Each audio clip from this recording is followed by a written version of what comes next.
जय हिंद साथियों, लगता है हमारे पड़ोस मुल्क पाकिस्तान की पब्लिक सपने में जी रही है। उनका कहना यह है कि जो एटम बम पाकिस्तान के पास है वो एटम बम तो हिंदुस्तान के पास भी नहीं है, तभी तो हिंदुस्तान डरता है पाकिस्तान से। आज की इनकी बातें आप सुनोगे तो हंसते हंसते लोटपोट हो जाओगे। वीडियो आखिर तक जरूर देखेगा, पूरा मजा आएगा। और अगर चैनल में पहली बार तो चैनल को सब्सक्राइब करना ना भूले। तो चलिए शुरू करते हैं आज की ये वीडियो। तो चलिए शुरू करते हैं। एजेंट पाकिस्तान के अंदर घुसे हुए, पाकिस्तान के अंदर काम कर रहे हैं। अभी से नहीं, शुरू से ही घुसे हुए यार, सबको ही पता है इसका इल्म। आपको भी, ये मीडिया को, एजेंसी को, महकमों, सबको, आम बंदे को तो यहाँ इंडिया और इसराइल ही करवा रहा है सब कुछ, और कौन करवा रहा है। खाओ माँ कसम। अच्छा, ये बहुत बड़ी बात कह रहे हैं, लोग देख रहे हैं, आप बहुत बड़ी बात कह रहे हैं कि इंडिया के एजेंट। कह रहा हूँ, मेरा नाम राहिद है, कराची का हूँ। पाकिस्तान मेरा मुल्क है, प्यार करता हूँ मैं अपनी आर्मी से, पाकिस्तान से, आवाम से, सबसे प्यार करता हूँ। लेकिन आप कह रहे हैं कि इंडिया के एजेंट यहाँ पे घुसे हुए जो हमले करवा रहे हैं। हमारे हुक्मरान अगर सही आपने नाम भी बताया, क्या नाम बताया आपने? मेरा नाम नहीं, वो जो यहाँ पे घुसे हुए एजेंट, क्या नाम आपने बताया? काफर हैं, भारत के काफर हैं, और यहूदी हैं, इसराइली जो हैं वो लोग हैं। तेरा बाप यहाँ छोड़कर गया था कि तेरी माँ? खुली पोस्टिंगें हो रही हैं, खुले रोड खुले में उनके लिए, सारी टुंगियाँ ओपन है उनके लिए।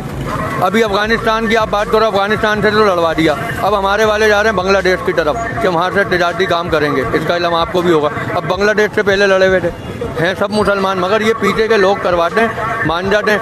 आप इसराइली को ले लो, मेरी अपनी सोच बता रहा हूँ मैं, इसराइली को ले लो, अगर वो यहाँ आके दाढ़ी मूठे रख के ऐसा टोला डाल लेगा तो वो अफगानी लगेगा, अंग्रेज नहीं लगेगा वो। इंडिया को ले लो, अगर वो यहाँ के दाढ़ी रख के टोपी रखेगा तो वो मुसलमान लगेगा, हिंदुस्तानी नहीं लगेगा। शक्लें भी तो मिलती हैं, वो इस्तेमाल हो रही हैं, कुछ उनके अपने कारनामे हैं, कुछ हमारी हुकूमत साथ दे रही है। इन सबको मिला के समझ लो काम पूरा कर दिया पाकिस्तान का। हम अपनी मदद आप दे रहे हैं, ना हमारे हुक्मरान अपने हैं, ना इंडिया अपना है, ना इसराइली, ना अफगानी, कोई हमारा अपना नहीं है।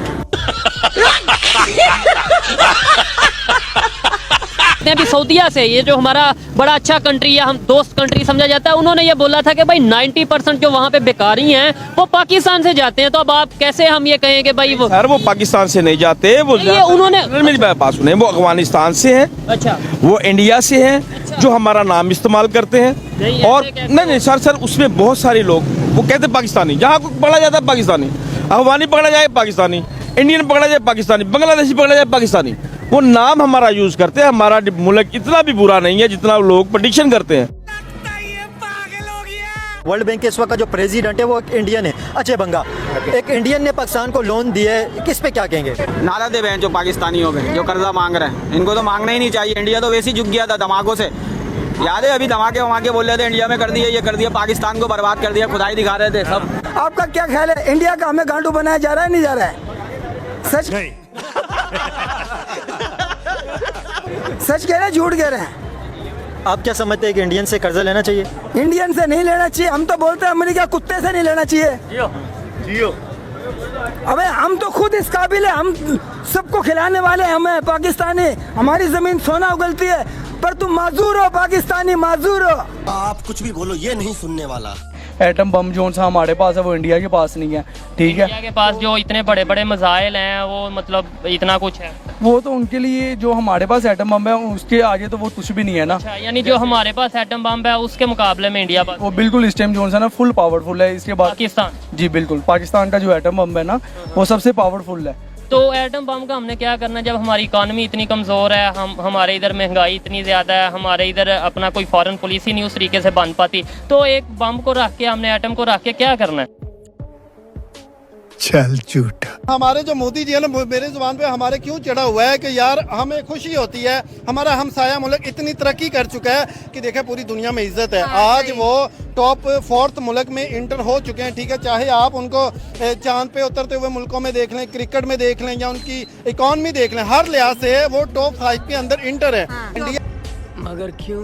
इंडिया के पास इस वक्त वैसे भी ऐसी पावर है, ऐसी टेक्नोलॉजी है उनकी, माशाल्लाह हर चीज वो अपनी ही कंट्री में पैदा कर रहे हैं, किसी के मोहताज नहीं है, ठीक है? तो जब से मोदी की हुकूमत आई है ना, हम अपने लिए कुछ भी नहीं कर रहे हैं, ठीक है? धोबी का कुत्ता ना घर का ना घाट का, ना हमारे पल्ले कुछ है, ना हम उनको फायदा दे सकते हैं, और तो ना हम लेना चाहते हैं। मतलब कि हमें तो चाहिए उनसे फायदा लें। सही बात, हम इतनी बड़ी मार्केट है, हम फायदा भी नहीं ले रहे और दे तो हम। अगर अमेरिका जिसके साथ है ना, जिसको उसने तारीफ करनी है, समझ लो वो कंट्री के अंदर कुछ तो है, ठीक है? क्योंकि अमेरिका एक मतलब ही कंट्री है, उसने हमेशा मतलब निकाला है।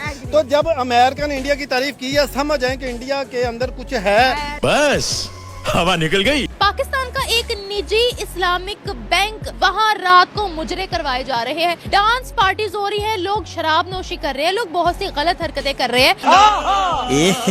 रहा नहीं जाता। पाकिस्तान के इस्लामिक मुल्क है, बोल के हमें चाहिए कि हम वहाँ इस्लामिक चीजें ही रखें। ये मुजरा इस्लाम में नहीं है। अच्छा, ये पाकिस्तानी वहाँ में कुछ भी कर सकती है, इसका जो चीज चाहेगा ये वही करेगी, इसमें कोई नहीं है कि ये है तो वो है। इस्लामिक सिर्फ नाम का है, यहाँ कुछ भी मुझे इस्लामिक नहीं नजर आता। डबल चीजें चल रही हैं। दिन के टाइम इस्लाम के नाम पर लोगों को धोखा देते हैं और रात के टाइम वो कहते हैं ना, दिन में एक बंदा मस्जिद जाता है, रात को डिस्को चलाता है। हाँ, वो हिसाब है जी। बड़े खतरनाक लोग हैं। क्या काबिल शर्मिंदगी के लिए हमारी कौम के लिए बहुत सारी चीज़ें हैं। जब हम बाहर जाते हैं मुल्कों में, हमारी जो चेकिंग होती है, हमसे जो कपड़े उतरवाए जाते हैं, हमारे शाहिद खान अब्बासी उनकी जो मतलब इन्वेस्टिगेशन की गई वो हमारे लिए काबिल शर्म थी। हमें यूएई ने वीज़ा बैन कर दिया, वो भी हमारे लिए काबिल शर्म है। हमारे प्राइम मिनिस्टर हमारी कौम के जो रिप्रेजेंटेटिव हैं कतर में, यूएई में भीख मांगने जाते हैं, वो भी हमारे लिए काबिल शर्म है। देखा आपने लापरवाही का नतीजा है। अब वो कहते हैं ना कि अपना काम बनता भाड़ में जाए जनता, तो ट्रम्प के साथ सेम टू सेम इंडिया यही कर रहा है। जी एग्जैक्टली, बिल्कुल ऐसे ही। अभी देखे ना आपने, अभी रशिया से फिर भी इंडिया ने ऑयल बाय किया, और बाय नहीं किया बल्कि अपने साथ जो छोटी रियासतें थी, जैसे बांग्लादेश हो गया या सूडान हो गया या नेपाल हो गया या इस तरह के श्रीलंका टाइप ममालिक, छोटे कंट्रीज़ जो कि डायरेक्टली नहीं बाय करने की सलाहियत रखते थे, उन्होंने फिर भी जो है ना इंडिया ने रशिया से ऑयल बाय करके उन्हें सेल किया। ऑयल के जो उनके मिनिस्टर थे, उन्होंने वाज़ा ऐलान किया ऑन द मीडिया आके कि देखें कि अगर अमेरिका इस बात से नाराज़ होता है कि हम रशिया से सस्ता तेल खरीद रहे हैं, तो वो 100 बार होता रहा, क्योंकि हमने तो अपनी आवाम की सहूलत देखनी है। अगर अमेरिका को ज़्यादा एतराज़ है तो अमेरिका हमें सस्ता तेल दे दे, हमें कोई इशू नहीं है, वो दुनिया से हमें सस्ता तेल दिलवा दे। हमने तो सबसे पहले अपनी आवाम को देखना है। तेल की तू समझा? तेल की बात सिर्फ नहीं आती है। रशिया और इंडिया वैसे भी बहुत जबरदस्त दोस्त हैं, बहुत अच्छे अलाइज हैं, और जब ये दोनों आपस में मिल बैठे तो एक स्ट्रॉन्ग कह लें कि इम्पैक्ट डेवलप होता है, जो कि अभी ट्रम्प पे हुआ है। एग्जैक्टली, बिल्कुल। हमारे मुल्क में क्यों नहीं मैन्युफैक्चरिंग हो रही गाड़ियों की? देखिए, पाकिस्तानी सिर्फ बातें ही कर सकते हैं। ये पाकिस्तान की कौन सी गाड़ी से कंपेयर करें? वो गाड़ी है पाकिस्तान कैसे? नहीं जी, पाकिस्तान में अभी तक तो नहीं बनी। किस मुल्क ने लॉन्च किया? ये इंडिया की है। इंडिया में लॉन्च हुई। कितने की उन्होंने प्राइस निकाली होगी कोई 7-8 करोड़ तक तो होगी। उन्होंने ये 30 लाख की लॉन्च करने जा। अच्छा, नहीं वो करेंसी भी है ना, हमारी तो लो करेंसी है, उनकी तो काफी है। करेंसी को भी कंपेयर कर लेना तो 1 करोड़ रुपया बनेगा मैक्सिमम। गाड़ी कैसे लगे 30 लाख रुपए में ये वाली गाड़ी मिल जाए? नहीं, गाड़ी तो बहुत कमाल है ना, आउटस्टैंडिंग। बस हवा निकल गई। गुस्सा दिला रहे हो? नहीं, अपना गुस्सा दिखा रहे हो अब हमको। मैं गुस्सा दिखा रहा हूँ यार। देखे ना कि हम गाड़ी हम सिर्फ ख्वाहिशें लेके कब्र में जा उतरते हैं, गाड़ी ले ही नहीं सकते हम। जिंदगी भर की जमा पूंजी से भी एक गाड़ी नहीं, मेहरान तक नहीं ले सकते। मुझे इतना बड़ा पाकिस्तान के अंदर कोई ऐसी गाड़ी है? पाकिस्तान के अंदर तो गधा गाड़ी मिल सकती है यार। आप जो है ना वो इम्पोर्ट करवाएं इंडिया से गाड़ियाँ, अगर आप शौक रखते हैं। ट्रेडिंग बंद है यार, ट्रेडिंग बंद है तो आप इसको ख्वाहिश को बंद करें, गधा गाड़ी पे इत्तेफा करें। ये सब क्या देखना पड़ रहा है?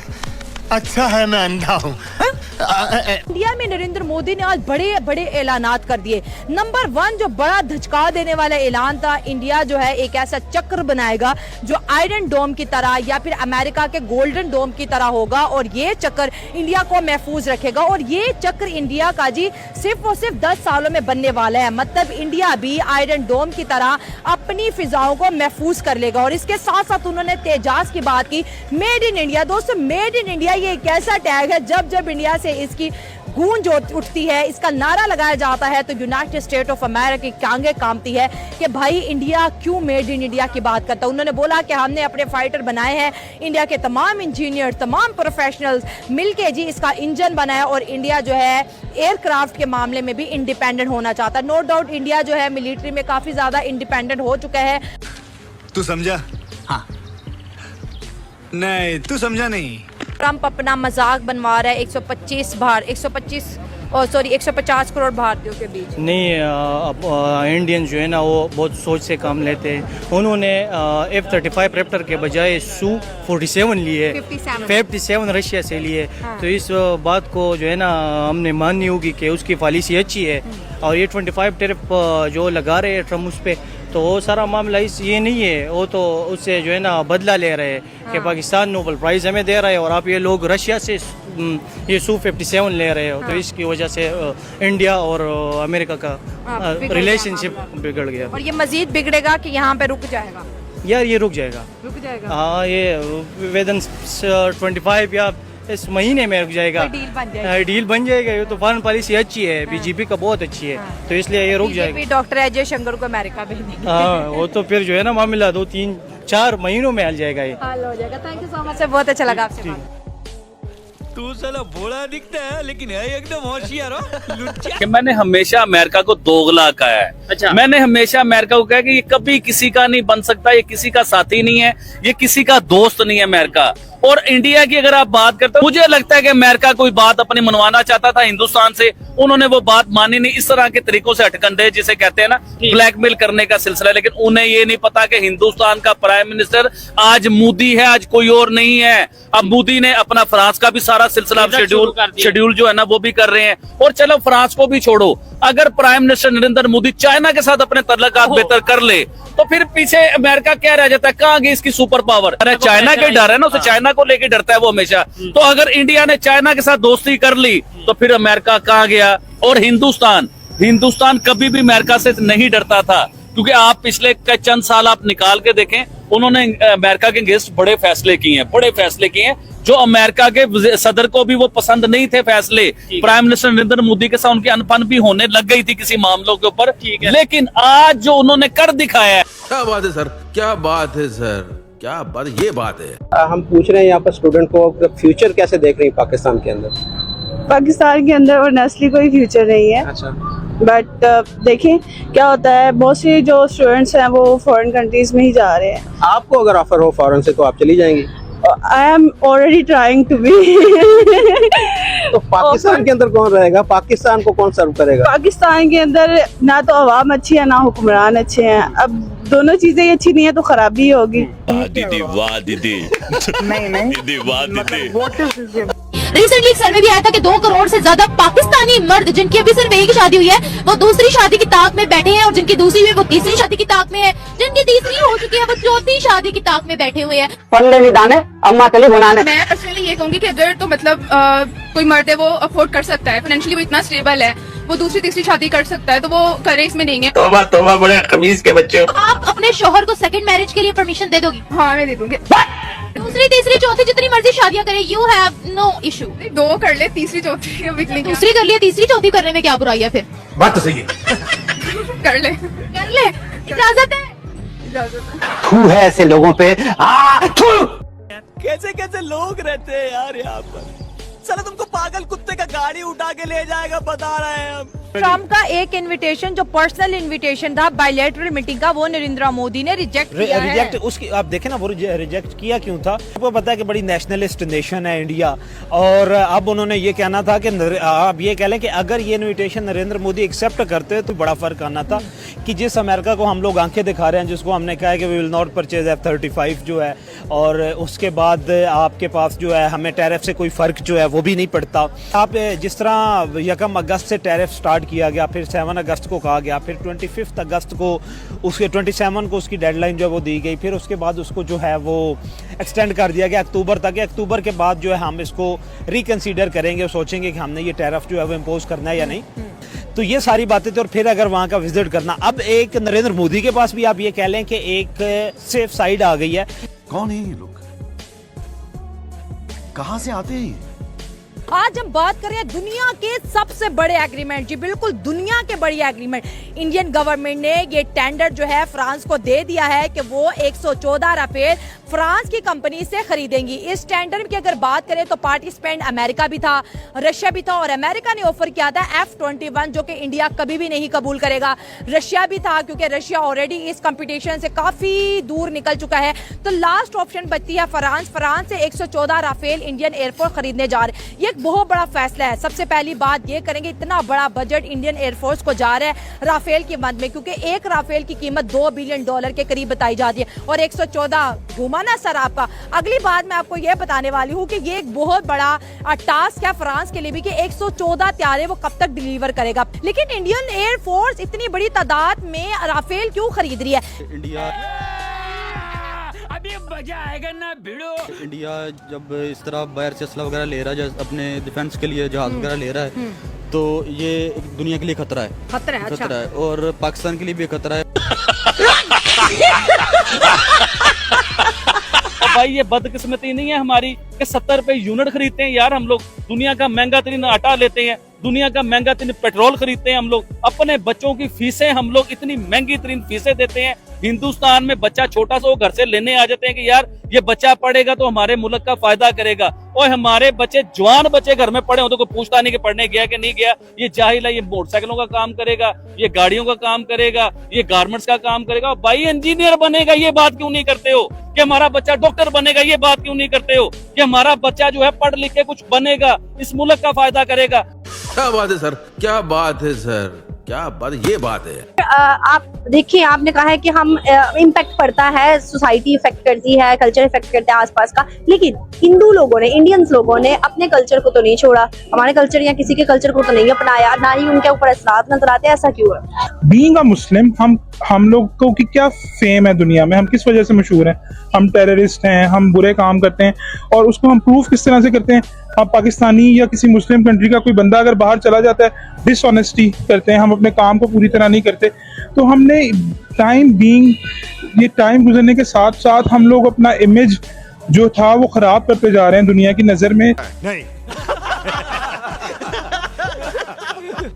तो भाइयों, उम्मीद करते हैं हमारी आज की वीडियो भी आपको हर बार की तरह जरूर पसंद आई होगी, और हर बार की तरह हमारी आज की वीडियो में आपको सबसे फनी या सबसे इंटरेस्टिंग क्लिप्स कौन सी लगी कृपया कमेंट करके जरूर बताइएगा। और अगर आप चाहते हैं हम आपके लिए कोई नए टॉपिक का वीडियो लेकर आए तो आप हमें उस टॉपिक का नाम भी कमेंट करके बता सकते हैं। आज की वीडियो देखने के लिए धन्यवाद।